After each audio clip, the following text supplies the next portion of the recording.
Echo is about a deaf Indigenous hero who tries to find the definition of community and family. She was in New York with Kingpin, and all that chaos happened. And then she decides to go back to Oklahoma, where her roots are, where she grew up. But she has a hard time opening up with that family because of the trauma she had when she was growing up. But this show is full of action. It's intense. It has a huge emphasis on the Indigenous community as well, and Indigenous humor, and it's a great deaf perspective as well that we all see.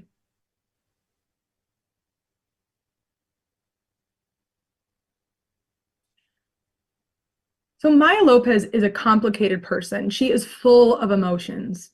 She's full of rage because Kingpin murdered her father. Well, it was Kingpin's men that murdered her father. And Maya when she found that out, she thought that Kingpin was her family. It was her adopted family, but she'd always looked to him as a family member. And so that just put her all emotions in chaos. And she just sought out revenge and had rage because she had never had time to grieve the death of her father. And when she goes to Oklahoma, she tries to connect with her blood-related family. So it's just a very complicated web that she has to weave through. And she is a self-centered person as well, and her character is a little bit hard to portray when I do have to portray her, but it was a very fun journey to do it.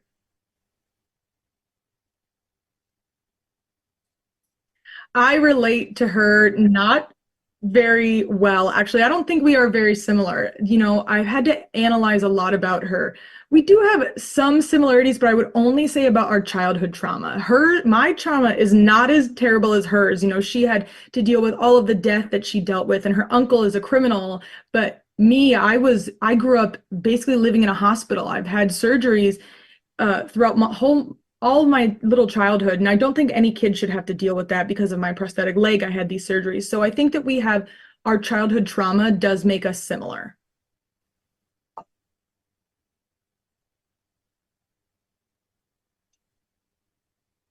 Maya and Wilson Fisk, they love each other in the past, and he is willing to give her an empire. That's how much Kingpin loves Maya. They had a wonderful relationship before. And then Maya grew up thinking that this was all normal. This is the life that she's supposed to live as a criminal or as, you know, and then when she got into her teens, she started realizing that this might not be as normal as I think. And then when she found out that her father had died, she realized that maybe bad things aren't how life should be. So she kind of grounded herself, or actually stepped out away from Kingpin, chose a different life, and chose to reconnect with her blood-related family. But she's struggling opening up with them, but she's getting there. So it's an interesting kind of story that she is telling us.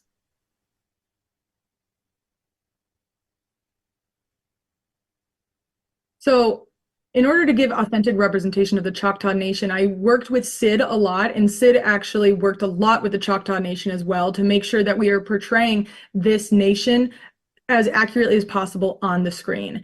And it came down from the costume as well, the beautiful symbolism on her hero costume. There's diamond shapes and there's sun shapes that have very specific meanings to the tribe as well. And there's huge definitions and meanings behind those symbols. And obviously Maya is from the Choctaw Nation, so it's very important to her that she's able to represent that. And so it's very nice to be able to collaborate with the Choctaw Nation in making this show authentic.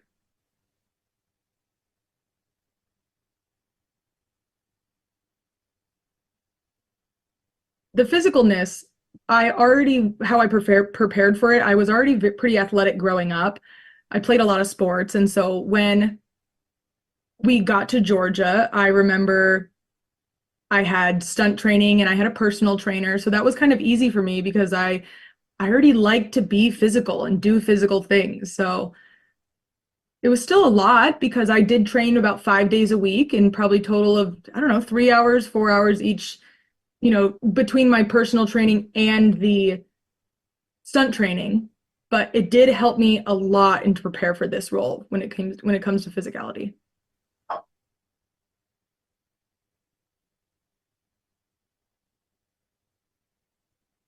The cast and crew made sure that the process was effective and smooth by taking ASL classes each week before filming even started. That was a lot of help, that they even learned the basics of my language, and they were taking classes with a deaf teacher. I'm pretty sure the teacher was deaf. Yeah.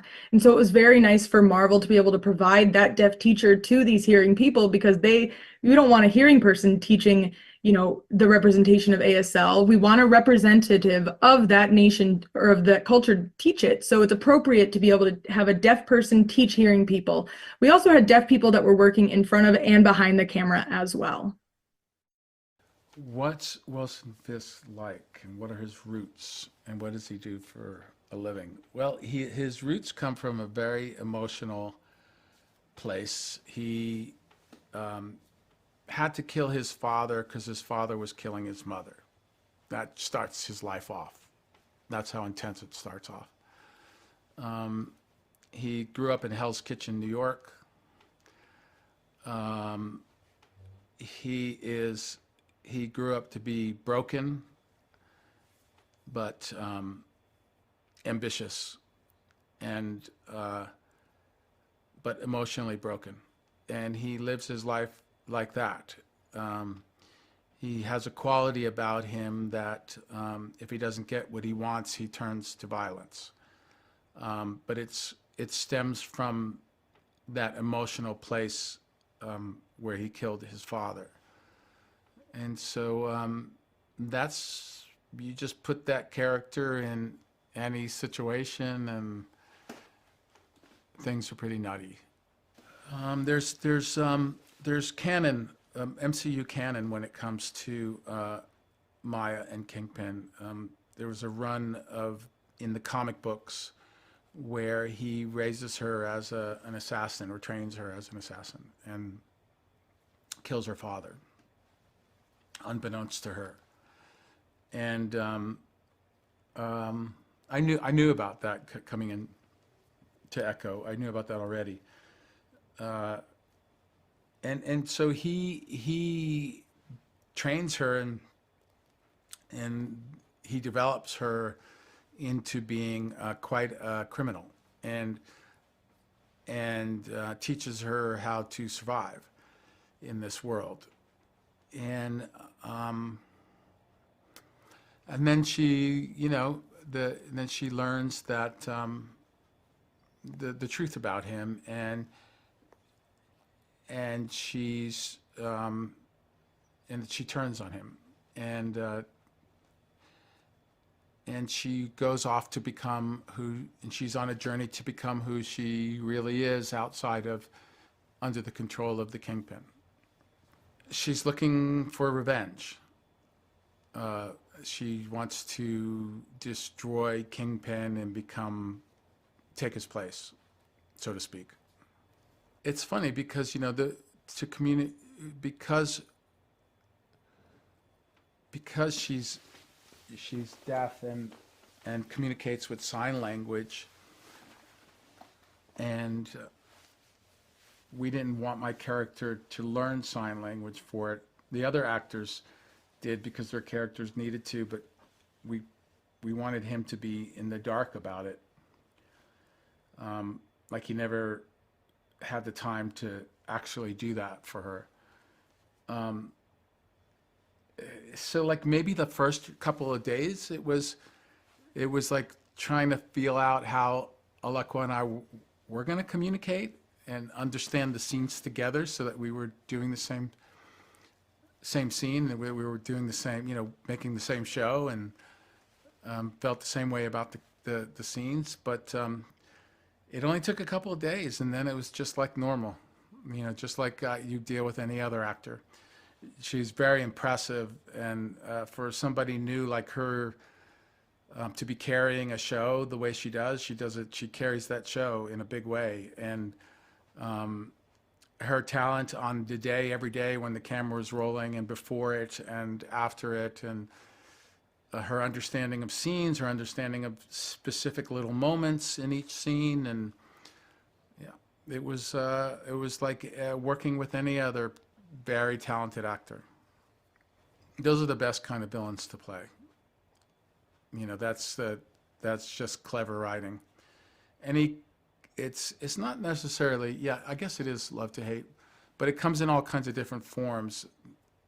It's always a good idea to play a villain that's emotionally based, that his what one might call villainous behavior.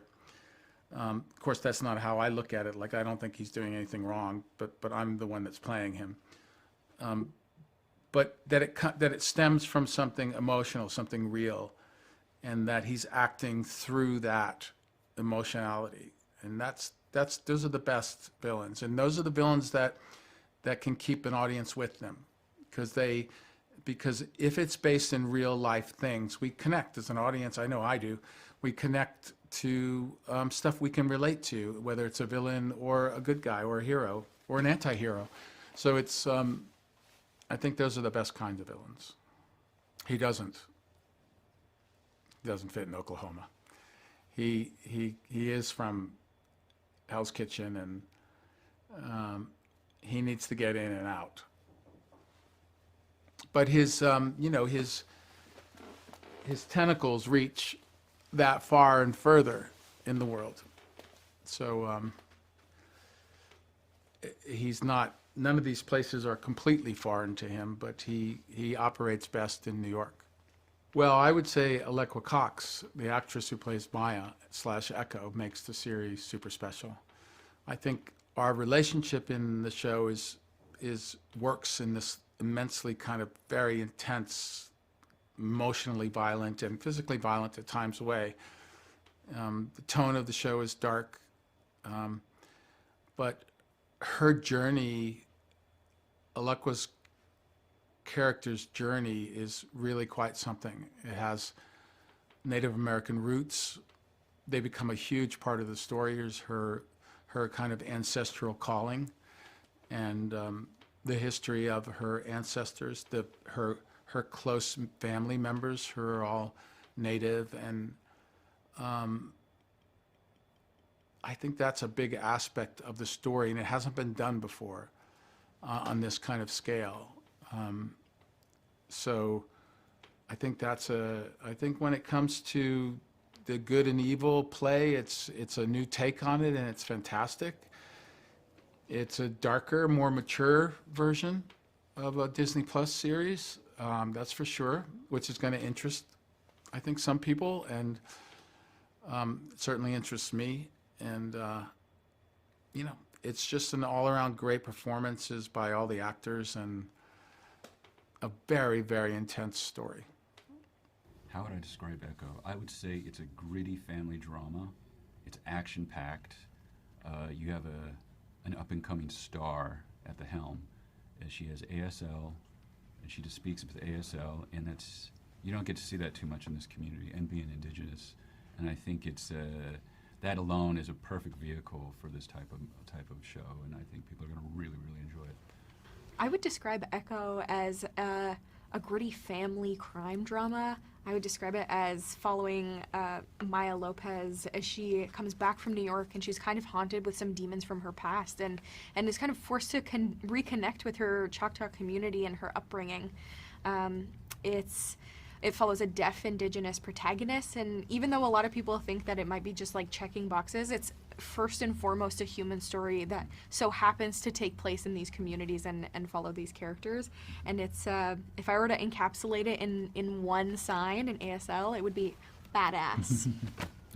I play the character Bonnie in Echo, and Bonnie is somebody who is so close with Maya Lopez that they're essentially sisters growing up, and when Maya gets pulled away to New York City, Bonnie is left essentially heartbroken. And now that Maya's come back into town and all of their demons are kind of resurfacing, I think Bonnie is reckoning with who Maya is now, and who this hardened killer is, who she's seeing in front of her, who she doesn't recognize.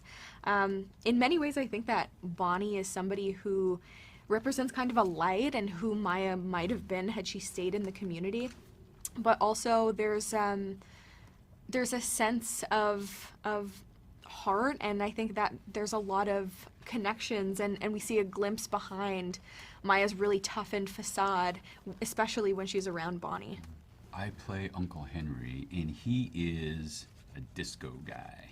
He is part of the Fisk crime syndicate of the Oklahoma chapter, and before Maya shows up, his world is perfect. He's got everything, all his ducks in a row, his system's down, but when she comes into town, it throws him all off, because not only does she represent his past and some of the mistakes he's made, he's also a protector, so he's trying to protect her, but she's far beyond protecting. She's her own badass. And so I felt that Uncle Henry was just always playing catch up with her and trying to always keep her out of trouble. Describing Henry's relationship with Maya, I think it's very complicated. I think that, I don't want to give too much away, but there's some mistakes Henry made when she was a child that she calls him out on. And that type of drama, that's just an actor's dream, man. I love stuff like that, you know, doing scenes and things like some of the powerful scenes with her, Alaqua and I have done. He's sort of a protector, and he wants to keep protecting her, but she's had her own life in New York City, and she's far beyond what he could fathom as protecting. How do I relate personally to Bonnie? I think the way that I relate most personally to Bonnie is the fact that she's a sister.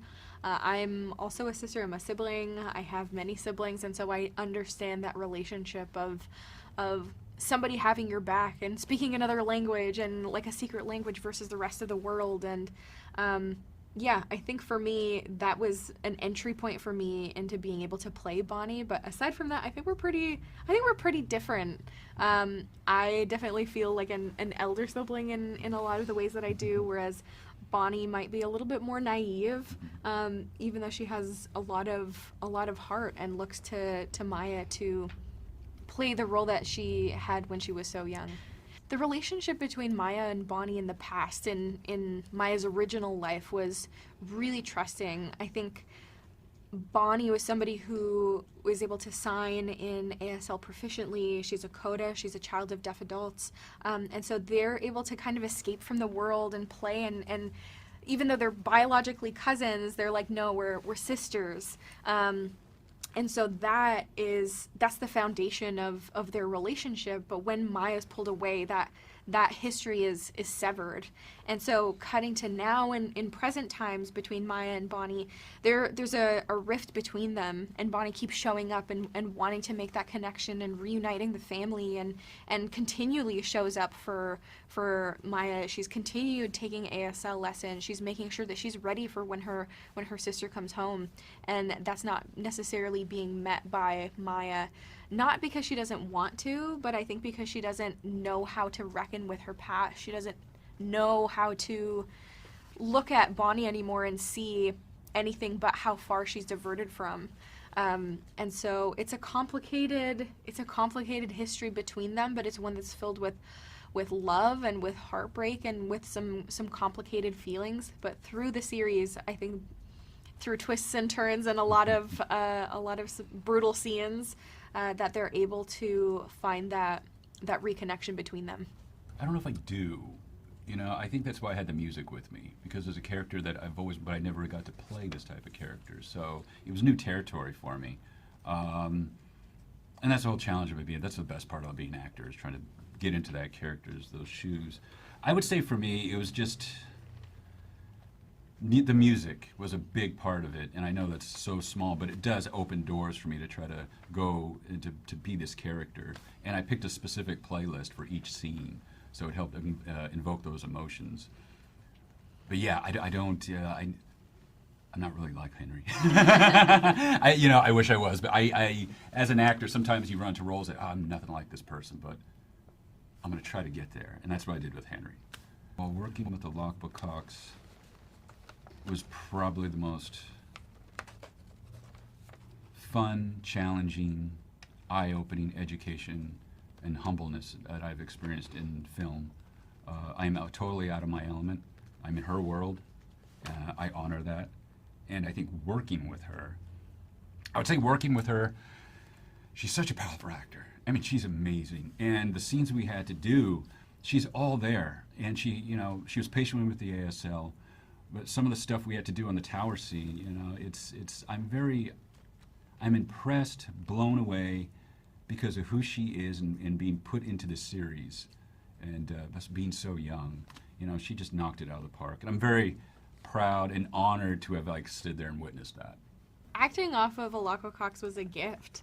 I think she plays such a badass character, but it's funny because in real life she's like the sweetest person and is so bubbly and outgoing and friendly and welcoming, and so patient with each of us as we're learning ASL. And so gearing up for that, I think both of us wanted to make sure that we could really feel the history between Maya and Bonnie and feel that love and connection between them, even if they're across the room from each other. And so when preparing for that, we had calls, we had instances where we gave each other like gifts that we would have given as Maya and Bonnie. We created some foundational memories together, but she was up for the task, even despite her incredibly busy schedule. I don't think people realize how intensive it is for an actor to be a #1 on a Marvel project. She was training like an athlete, training 5 times a week, and we would have incredibly long days, and we were working in multiple languages. And then on top of that, then she was making time to have rehearsals with me and to spend that time. So I'm so grateful for her to be so patient with us and also to be so giving in her kindness and her power. She commands the screen. I think we work very differently in the sense that I mean, she is somebody who, despite this being her second role, she's so commanding in her presence and brings such a power to the role. And for myself, I think I don't know, maybe like a little more like fluid and wanted to take her lead. And so being on that set together with her was something really special and something I'll never forget. We had advisors there, and they made sure that we were able to portray that in the best way possible. And it helps when you have people there that are hands-on. It just helps enhance your performance. And so I think when the audience sees it and sees the history and how it was shot, it's a beautiful scene. And you know, I can only say that I'm very thankful that they were to help us. It's different. It's totally different. It's gritty. It's dark. It's character-driven. Devery said it was like a crime noir, which I totally agree with that. I think audiences are going to be surprised how different it is from a Marvel show, and also it's violent, and sometimes violence sells. There were so many Indigenous creatives on all aspects of this project, whether it was behind the camera, whether it was above the camera with producers, or obviously actors in front. But it was also really important that it wasn't just Indigenous creatives, but that it was the Choctaw Nation, and that we had the support and collaboration of the Choctaw Nation. And I know on our first day of set when we were filming, there was a huge opening ceremony that was beautiful, where there was a blessing, and a lot of Choctaw folks had come through and made sure that we started the project off in a good way. And when I saw that on set, I knew that we were in good hands and that we would be doing this right. And then for myself, when playing Bonnie, when I was preparing and leading up for the role, I wanted to make sure that I was able to go to the Choctaw Nation. So I went to Durant, Oklahoma, and I went to the Choctaw Cultural Center, which is like absolutely beautiful, and everyone should check it out if they find themselves in Oklahoma. And it was there that I had a chance to learn about their creation story and their history of the Trail of Tears and the rich and beautiful culture of the Choctaw Nation. Being Mohawk, I was a guest in that space, and I wanted to make sure that we were doing it right. And I think that through the reactions of everyone of that Choctaw community, everyone seems really excited, and above all, we wanted to make sure that we were doing them justice. I think people should tune into Echo because there's not another project in the MCU like it. It's a project that's gritty. It's the first TVMA project in all of the MCU, but even though it follows a deaf, Indigenous, amputee protagonist, and even though it seems like maybe it checks boxes, it moves way beyond that. It's so rich with culture and community, and it follows this protagonist who is so powerful in an ultimately human story, in a story about family and a story about violence and what it means to reconnect with somebody's community. It's beautiful. It's authentically told from our own creatives, from our own communities, and above all, it's badass. Yeah, I think Maya's past in the series plays a crucial role in her growth as a person, as a character, but also to the series at large. You know, one of the things we always knew we wanted to explore was the Maya's ancestors and her ancestral lineage, more specifically her Choctaw heritage. And you know, I think once we, but we knew we were going to explore her ancestors, but we didn't know how. And it wasn't actually until we engaged the Choctaw Nation and got their permission to sort of portray their culture and their history that things sort of really fell into place. Because in learning about their history from their perspective, we were able to sort of craft specific storylines in relation to that. And it was a very fun way of sort of showing Maya's ancestry in service of her story. You know, I think assembling the crew and the cast for this series was an absolute joy. You know, I think one of the most helpful sayings that was shared with me early on is that the key to making any good production is to surround yourself with people who are better than you. And that was absolutely what we tried to do. You know, I have my cinematographer, Kira Kelly, who, you know, we've now done 2 projects together. We shot for over 90 days together. Our production designer and art director, Chris Trujillo, and Sean Brennan, my first AD, Doug Ridloff. You know, those are all of my sort of like my right and left hand men and women that were absolutely instrumental and crucial in getting this made. You know, and I think as far as the cast is concerned, you know, they were having bringing our cast together was just an incredible opportunity for myself, because the Native American community is the Native American creative community isn't a big one. So we all kind of know each other. And so, you know, I think for something like this, I got a chance to not only work with actors and creatives that I admire, but I also got to work with friends. Oh yeah, no, what a find indeed. You know, I think Alaqua Cox she absolutely brings Maya Lopez to life, you know, and I think funny story about that is that I remember getting an email. I want to say it was around January of 2020, just before the pandemic hit. And it was from a directing pair, Bert and Bertie, and they asked me, email out of the blue, do you know any deaf Native American actresses? It's like, nope, good luck. And spoilers for Hawkeye, but they ended up co-directing on that series, and they were trying to cast the Echo character, Maya Lopez, and so they that production was crucial in finding her. And so I think what made Alaqua such a great blessing and a find is that there's so many parallels just between her as a person and the character of Maya Lopez, right? So what I mean by that, you know, she is Alaqua had worked a sum total of a few days on Hawkeye. Now, it was her entire filmmaking experience before this, right? So to go from that to being number 1 on the call sheet to being the lead of an entire Marvel series that's a tremendous ask of even a very seasoned actor. So, but you know, you have to have something, you know, within you just as a human being. You have to have a certain constitution, internal drive, and internal strength to be able to navigate all that.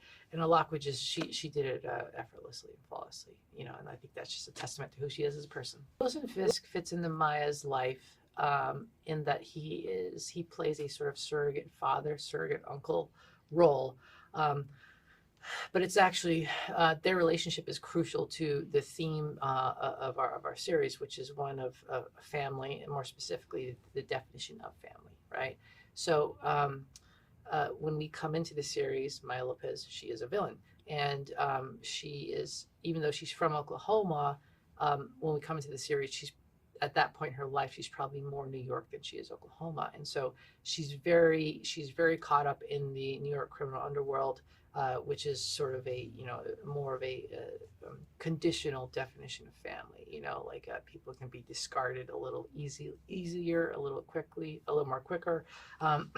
And we're going to, over the course of the series, without spoiling anything, I can say that we're going to challenge Maya's definition and preconceptions of what family is, and we're going to see if she's able to either grow or not from that. And so, but Wilson Fisk is going to be absolutely instrumental in that dynamic. Yeah, you know, I mean, I think Vincent just brings an incredible, you know, almost empathy to the character, right? You know,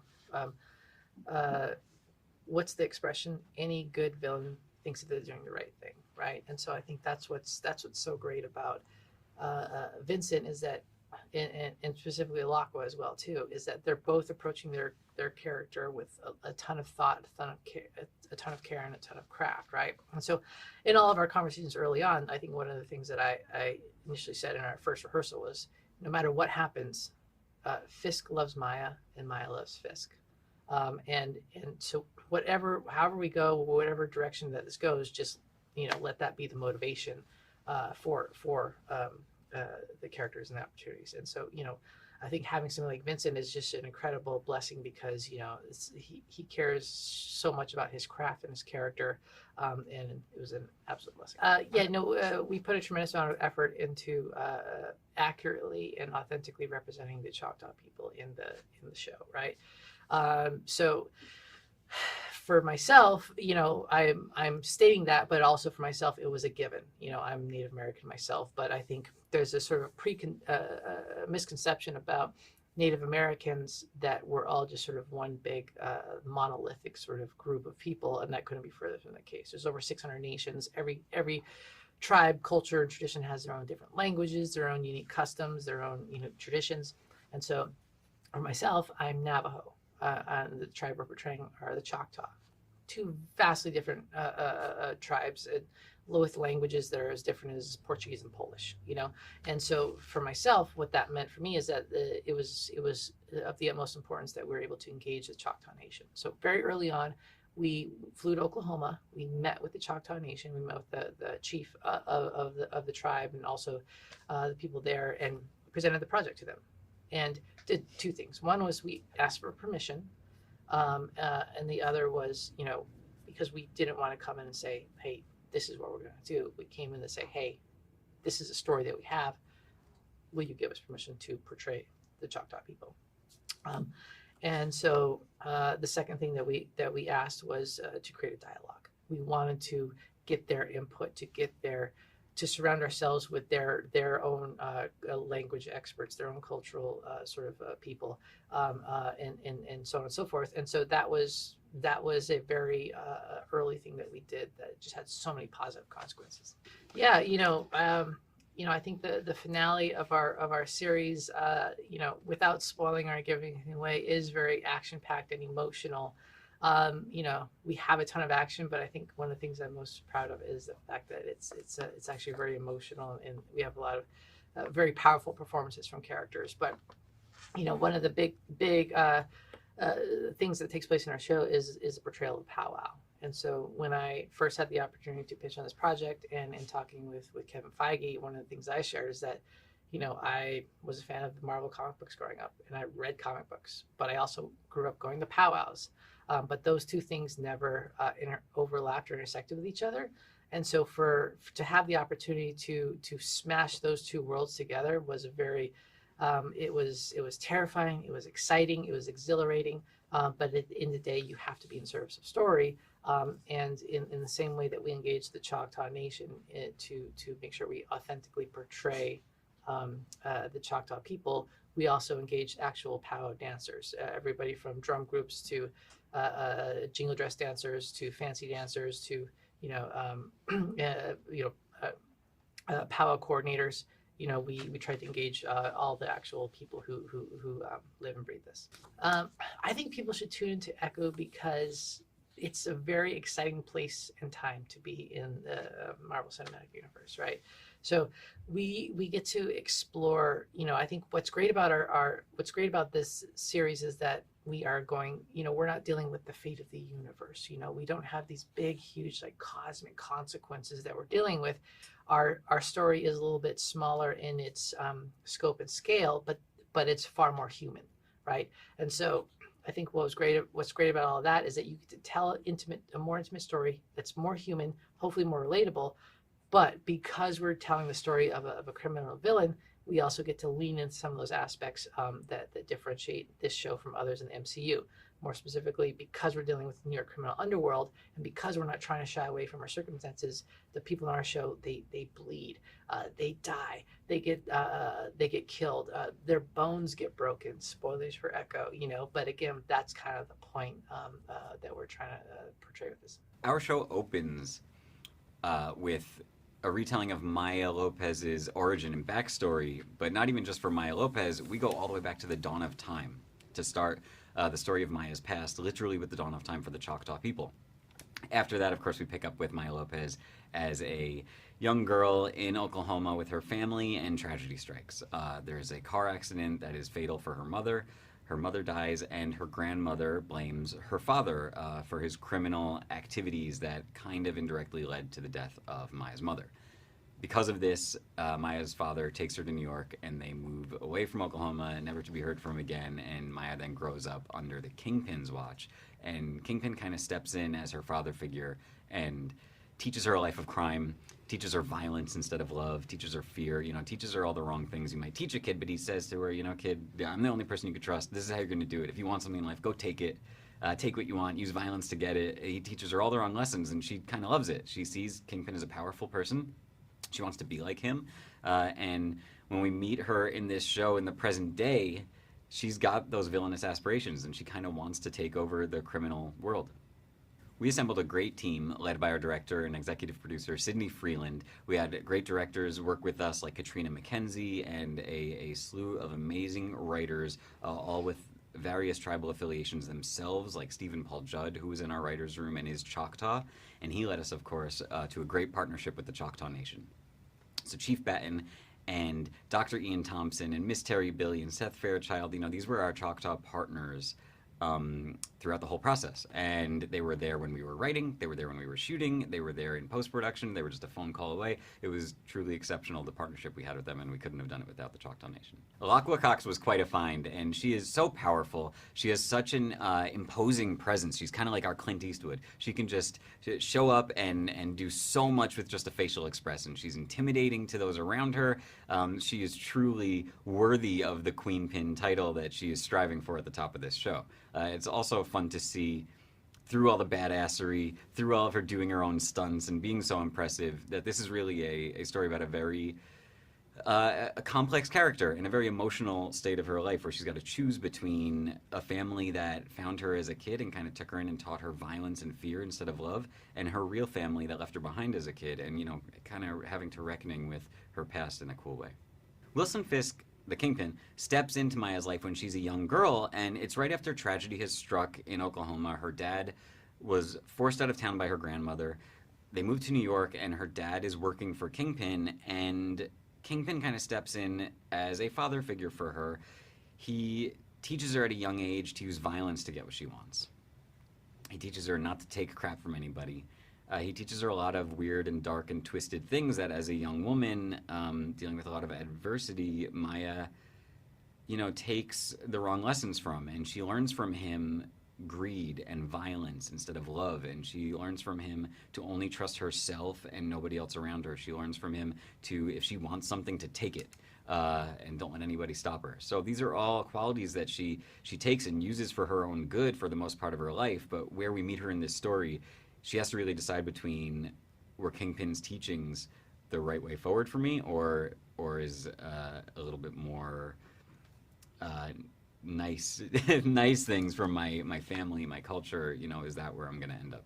Vincent D'Onofrio brings Kingpin to life in a way that only he could. He made this character what it is today. I mean, he took one of the most iconic Marvel Comics villains that was all over comics and video games and cartoons for all of our childhoods, and he brought it to life in such an amazing way.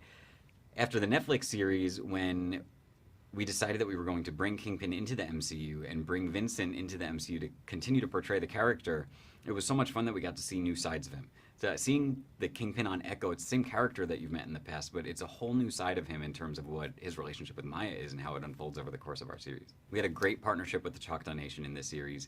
Every step of the way, they were available to us. They were with us when we shot our big sequences, whether it was action sequences where Maya's kicking ass, or the big stickball game, or our powwow sequence. We had people fly in from all over the world to come be a part of that powwow with us. And they really put on a powwow. It wasn't us and our team kind of building a fake powwow and shooting it. It was people really came in and put on a powwow for us. We had elders come in from Oklahoma and make fry bread for us. We had people bring their family's regalia that has been passed down for generations, and we couldn't have done any of this without the Choctaw Nation. But everything on screen that was related to the Choctaw culture was was very authentic, and we knew that because we had people like Dr. Ian Thompson, who's one of the foremost historians on the Choctaw culture. He was there with us when we were shooting. He was a phone call or a text away in post-production. If our VFX teams had a question about what the vegetation might have looked like in what Alabama would have been in 1200 AD, he knew everything immediately. It made our lives easier. It took off some pressure because we knew we were really well supported in terms of bringing this stuff to life authentically. What makes Echo so special is that there's a lot of firsts for us at Marvel Studios. It's our first TVMA show. It is a story that is really character-driven and small and intimate and grounded in a really nice way. I think fans are going to show up for the violence and grit and grounded tone in the trailer, but I'm hoping that along the way they get swept up in the emotion and the heart that's actually there under it all, because for every punch that Maya throws, there's a real emotional reason for it in there. Echo is one of the most unique shows we've ever made. It is it's a mature subject matter through her kind of traumatic history, her violent past, and the decisions she has to make along the way, which are oftentimes violent. So in following the character of Maya Lopez and doing that character justice, we ended up making a TVMA show. We didn't think it wasn't premeditated. It was born out of doing justice to that character and her journey. Well, it really starts behind the camera in the writer's room, and it was important to us that we had deaf and indigenous representation and writers actually physically working on the page and bringing the story to life. The same was true with our filmmakers. And under Sydney's leadership, it really was a very collaborative environment, from the incredible cast that brought their own ideas to the table, to our writers, to our crew. It felt like it was a story born out of the native roots of the filmmakers behind it. Yeah, I mean, the show doesn't pull any punches.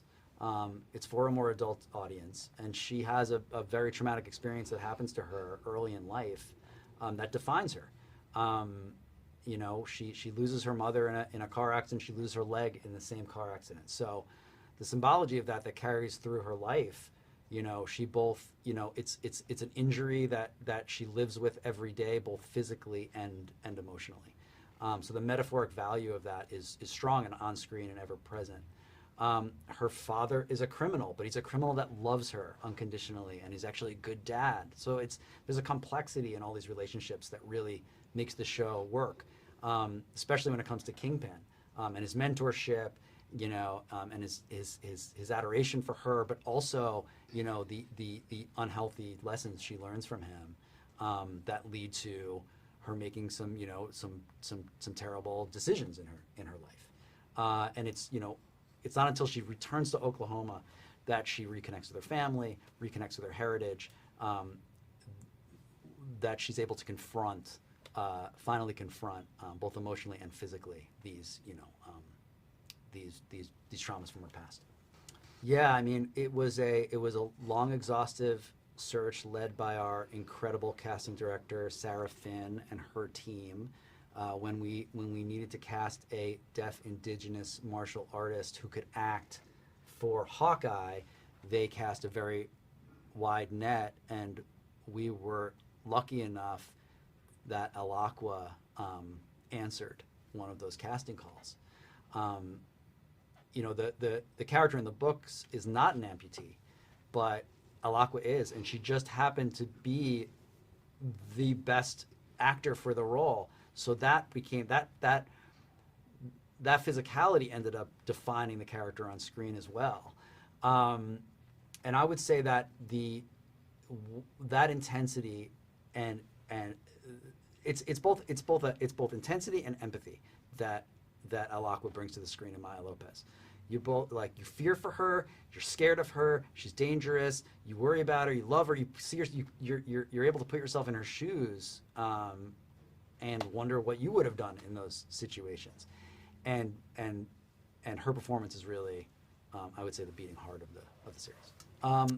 I would say it's a little bit mentor-mentee, it's a little bit uncle-niece, it's a little bit father-daughter. Wilson Fisk, he has no moral scruples. He wants what he wants. He's a dominating force. He is objectively an evil person.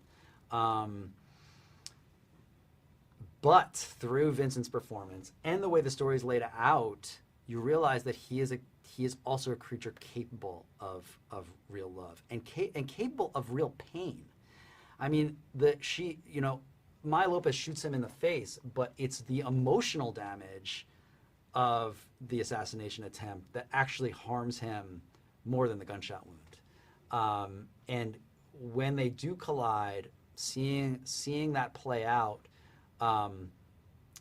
is some of the best drama we've ever put on screen. Vincent is obviously he's a titan. He's an incredible actor, and he is Wilson Fisk on set. Even when I talk to him as a producer to an actor, if he's in character, I do sometimes feel like, I'm talking to the icon, not just the actor. And he is a performer who I think he is very open and very reactive, and when he's on screen, he is very generous with the people that he's acting against. So the scenes always take like unexpected turns emotionally that are enlivening, and I think one of the reasons why he's one of our most dynamic actors working today.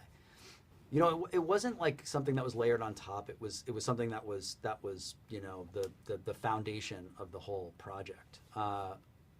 It was born out of the writer's room, but Sid took the show and the brief, in its very earliest kind of nascent form to Choctaw Nation in Oklahoma, and they were able to guide the process and also give us talent, their own talent behind the scenes, their own storytelling wisdom to define what the show became and what Maya's journey was. So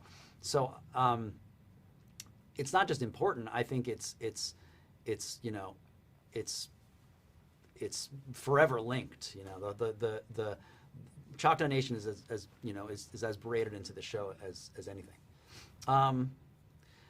I think that Marvel at its best is filled with surprises, and people will show up hopefully because it feels grounded, it feels like tonally exciting, it feels like a big action that feels unique amongst the rest of the Marvel projects. But I hope and believe, and certainly is the case for me, how surprising the emotional depth is to this show. And when the pieces start falling into place for Maya and her journey, how impactful that can be.